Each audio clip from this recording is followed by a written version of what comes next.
Assalamualaikum warahmatullahi wabarakatuh. Ketemu lagi dengan saya Edi Prayitno, sang mu'alaf, masih dalam pembahasan soal kristologi. Semoga bermanfaat. Dia bilang di Islam dia jelekan Kristen, munafik. Insyaallah kita akan tetap lanjutkan pasal penistaan agama 156A, penipuan, pemerkosaan, dan yang lainnya. Insyaallah mohon doanya wafilah. Kita tanggung jawab ada di pundak kita umat Rasul. Assalamualaikum warahmatullahi wabarakatuh. Bertemu lagi dengan saya Edi Prayitno, masih dalam kajian lintas agama, masih dalam keadaan stay at home, semua masih di rumah saja. Untuk episode kali ini adalah masih lanjutan daripada kisah yang lagi viral saat ini, yaitu masalah mu'alafnya Bapak Yudi Mulyana yang saat ini membuat agak rame keadaannya. Pada edisi pertama kemarin sudah saya ceritakan bahwa ada gerakan yang sangat aktif sekali yang dilakukan oleh kelompok-kelompok misionaris untuk memurtadkan orang-orang yang terutama tokoh-tokoh mu'alaf di Indonesia. Tapi saya tidak akan membahas itu lagi karena akan saya bahas di sequel selanjutnya. Yang jelas pada edisi kali ini adalah perkembangan terbaru bahwa Bapak Yudi Mulyana akan dilaporkan ke polisi. Hal ini dilakukan oleh beberapa tokoh dari Mu'alaf Center Indonesia yang mengambil inisiatif untuk membongkar semua masalah ini, dan ternyata kasusnya tidak seringan yang kita duga. Bukan hanya masalah seorang yang mulanya non-Islam kemudian menjadi mu'alaf, bahkan menjadi tokoh nasional, bahkan menjadi bimas Islam di Cirebon dan juga di Surabaya di Departemen Agama. Dan juga sudah banyak melakukan ceramah-ceramah di beberapa daerah, terutama di Abdullah Wasian Foundation sendiri. Beliau juga sering kita undang sebagai pembicara. Mungkin kalau beliau bukan seorang tokoh, mungkin tidak seperti ini kehebohannya, tetapi karena beliau adalah seorang yang saat ini adalah tokoh di Indonesia yang sudah banyak terkenal juga, maka ini sedikit banyak akan membuat masalah. Apalagi beliau saat ini adalah duduk sebagai binmas Islam, di mana di tangan beliau akan mengatur masalah Islam di Cirebon dan Surabaya, terutama kepada masyarakat Islam keseluruhannya. Dan pada kasus sekarang ini atau tidak hanya menyangkut masalah penistaan soal agama, tetapi ada beberapa kasus-kasus yang lain. Saudaraku Hani Kristianto, yang beliau ini adalah sahabat saya juga di Mu'alaf Center Indonesia, Masjid As-Sunnah Cirebon. Jadi Ustadz ini juga mau masuk ketemu Yudi, nggak dikasih saya. Nggak boleh. Hanya sedikit saja ketemu. Ini beliau senior lama di sini. Dan kita juga tidak dikasih ketemu Yudi. Jadi dilindungi di dalam. Dan sudah katanya sudah diislamkan lagi. Sudah syahadat lagi. Ya, yang ngomong Ustadznya sudah diislamkan lagi. Ada polisi, ada Koramil di sini.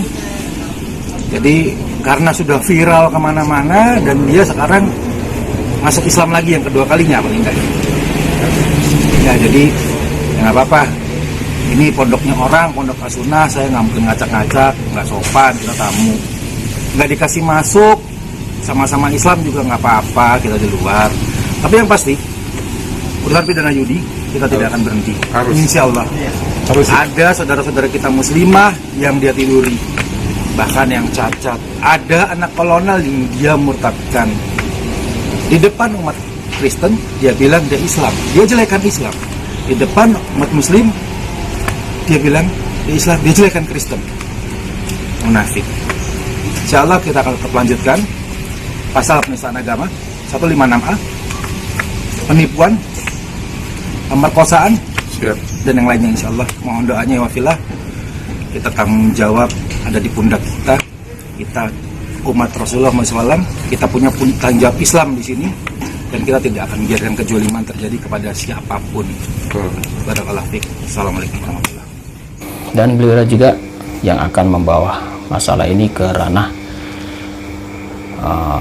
yang berwajib, karena ternyata masalahnya melebar, tidak hanya penistaan agama saja, tetapi ada kasus-kasus yang lain. Tidak boleh masuk terlalu dalam ke sana karena ini masih dalam proses penyelidikan, dan saya juga tidak berani mengatakan apa itu betul atau tidak, karena kita masih dalam praduga tak bersalah. Semua warga negara Indonesia yang tertuduh maupun yang didakwa sekalipun itu masih mempunyai hak sebagai yang belum bersalah, praduga tak bersalah sebelum ada sidang dan diputuskan pengadilan.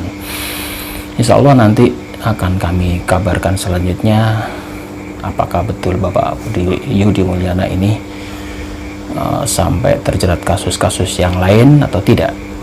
Yang jelas kita para mu'alaf, juga mu'alaf Center Indonesia, bukan bahkan di seluruh Indonesia mungkin saat ini sangat menyayangkan hal ini terjadi, dan kita harap semua baik-baik saja.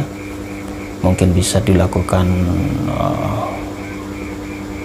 pendekatan secara kekeluargaan, jadi kemungkinan kasusnya tidak sampai terlalu jauh.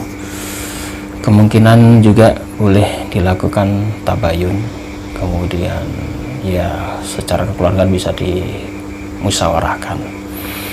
Tapi yang jelas kalau kita lihat video dari Bapak Yudi Mulyana, atau kalau kita lihat sepak terjang Bapak Yudi Mulyana, ini memang kita umat Islam perlu berhati-hati juga. Karena apa? Karena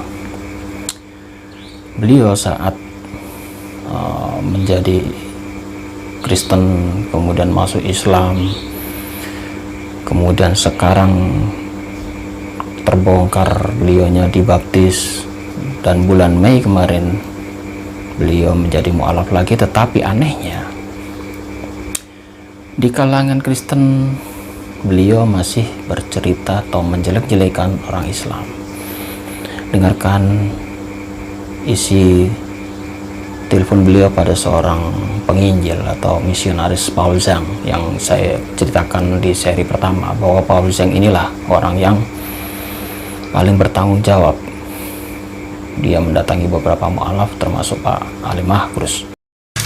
Saudaraku, lalu bagaimana yang dipersekusi ini? Ustaz Yudi Mulyana akhirnya kemudian dibaptis. Dia mengalami perjumpaan dengan Yesus. Dia kaget dan dia bilang, ya itu memang perjalanan iman. Orang-orang Islam kejar dia. Ali Mahkrus juga sama, orang-orang Islam kejar dia, diancam, dibunuh. Yudi Mulyana juga sama ya. Kami rajin melakukan komunikasi ketika dia diancam di Cirebon oleh Hani. Di pesantren itu dia diancam, dikelilingin oleh Hani dan pasukan Islam itu ya, dijebak. Katanya 4 pertemuan rahasia katanya si pesantren ini. Tapi ternyata semua rame-rame datang di Mulyana itu. Diancam. Makanya lihat syahadatnya terbata-bata, nggak lancar. Diancam. Wa asyhadu anna Muhammadan Rasulullah. Asyhadu Allah ilaha illallah wa asyhadu anna Muhammad. Sudah Cirebon kan melihat anak saya sekolah di sana, Pak. Dia ingin menyelamatkan saya, bagaimana caranya? Maka dia lakukan klarifikasi secara tertutup. Karena video beredar, Pak. Saya susah banget tuh hubungin Bapak, nggak masuk-masuk teleponnya. Saya saya akhirnya saya dapat telepon ke itu kan situasi udah gawat, Pak. Itu berarti 3 hari yang lalu ya, Pak. Mulai jam 9 saya baru tidur tadi malam nih, Pak. 2 malam saya nggak tidur. Jadi sebentar. Telepon WA, telepon seluruh Indonesia Pak, pejabat Pak, cepat banget Pak. Rupanya dia masukkan ke medsos Pak. Cepat, sekarang sudah sampai dirjen Pak, menteri Pak. Kasus saya baptis ulang Pak. Nah, wah, akhirnya telepon masuk, WA masuk, sampai pimpinan Masjid At-Taqwa Cirebon nih Pak. Dia bilang, ini betul nggak video? 3 menit tidak dijawab, berarti betul murtad. Diekspos, digoreng Pak, di Cirebon. Sampai saya nggak bisa bergerak. Awalnya kan saya bingung Pak, dapat video dari mana? Ternyata dari Dian itu diteror oleh si Nur. Sehingga tuntutannya sekarang ini adalah 1, penodaan agama. 2, mengkristenkan anak kolonel. 3, bahasa memperkosa Nur, ngeri Pak. Yang terakhir itu yang berat itu Pak. Yang 2 nggak ada masalah itu. Itu yang cacat itu Pak. Ya, terus memperbaikkan agama. Penodaan agama tuh katanya di Islam saya disakin Kristen, di Kristen disakin Islam gitu Pak. 4 ini Pak. Nah, Asuna pesantren kaget Pak, lalu dia menyelamatkan saya karena melihat anak-anak dan isi saya Pak. Diadakan forum tertutup, hanya beberapa orang Pak yang hadir Pak, klarifikasi. Profesor IAIN, Kepala Seksi Bimas Islam dari Kementerian Agama gitu Pak. Ada beberapa ustadz, tertutup. Tapi apa yang terjadi Pak? Ketua Dewan Masjid hadir, diundang. Dekan Fakultas Syariah, Dr. Sugiyah, teman saya semua diundang. Saya dengan sisa anak-anak saya. Tapi ketika saya sampai di pesantren As-Sunnah Cirebon Pak, ada Hani di sana Pak, ada Hani Listianto Pak, ada Mu'alaf Center Indonesia dari Jakarta, dan tidak lama ormas Islam radikal ada di situ Pak, banyak banget Pak. Sampai pesantren aneh Pak, siapa yang ngasih tahu ini gitu Pak. Sampai ada di As-Sunnah gitu, bergerombol, mereka itu mau mukulin saya Pak. Ada yang mau bikin saya tahu mau mukulin saya dari orang pesantren, karena mereka berusaha menahan. Akhirnya diamankan ruangan pertemuan gitu Pak. Saya disidang, jangan memberikan agama, sebenarnya apa yang terjadi. Saya cerita, saya bilang proses belajar saya di agama lama saya di Kristen itu lebih lama daripada di Islam Pak. Sehingga kalau mengalami kegoncangan itu wajar gitu loh Pak. Saya cerita, kegoncangan terjadi karena Yesus menampakkan diri. Saya bilang Pak, kaget mereka Pak. Yesus menampakkan diri, mukanya bercahaya. Ternyata Yesus benar-benar ada dan dia hidup, saya bilang gitu Pak. Dari situlah saya mengalami kegoncangan yang dahsyat. Cerita begitu Pak. Nah, saya singkatnya di backup lah Pak sama pesantren itu Pak, gitu Pak. Karena itu kan pilihan hidupnya Pak Yudi gitu Pak. Gitu. Cuma kan bagaimana nih ke depannya gitu kan Pak. Nah, si Hani muter Cirebon Pak, ke keraton, kesepuhan. Dia bilang kalau Yudi itu ngancem Hani. Bahkan mau menggerakkan kekuatan Macan Ali. Kapan ngomong begitu saya Pak? Macan Ali itu pasukannya keraton Pak. Marah Macan Ali Pak. Biasa membackup saya Pak. Jadi dia melakukan proses adu domba. Dan hari ini saya akan dilapor ke Mabes. Memang kendala persekusi aniaya terhadap agama itu kan harusnya ranah pribadi, orang nggak boleh ikut-ikut. Tetapi di dalam firman Tuhan, dalam perbincangan per telepon bisa kita lihat bahwa Pak Yudi Mulyana masih menjelek-jelekan umat Islam. Di saat beliau bersahadat, dia cerita dikepung oleh orang Islam, bahkan diancam dipukul atau dianiaya dan sebagainya. Hal ini bisa kita lihat klarifikasi dari Bapak Hani Kristianto, karena saat itu yang mendatangi beliau adalah teman-teman dari Mu'alaf Center Indonesia, Bapak Hani. Apakah betul yang diceritakan oleh Pak Yudi Mulyana, dikatakan beliau saat itu dikepung oleh orang-orang Islam dan saat itu posisinya sangat terjepit, terancam dan sebagainya? Ya jadi nggak apa-apa. Ini pondoknya orang, pondok As-Sunnah, saya nggak mungkin ngacak-ngacak, nggak sopan, kita tamu. nggak dikasih masuk, sama-sama Islam juga nggak apa-apa. Kita lihat saja nanti ya. Yang jelas semua nanti akan terbukti apakah masih murtad atau masih Islam. Dan janganlah terus menjelek-jelekan umat Islam seperti itu. Demikian dari saya, terima kasih kepada teman-teman yang sudah like, subscribe dan sebagainya. Jangan lupa bunyikan belnya karena nanti akan ada kajian-kajian saya selanjutnya. Terima kasih. Wassalamualaikum.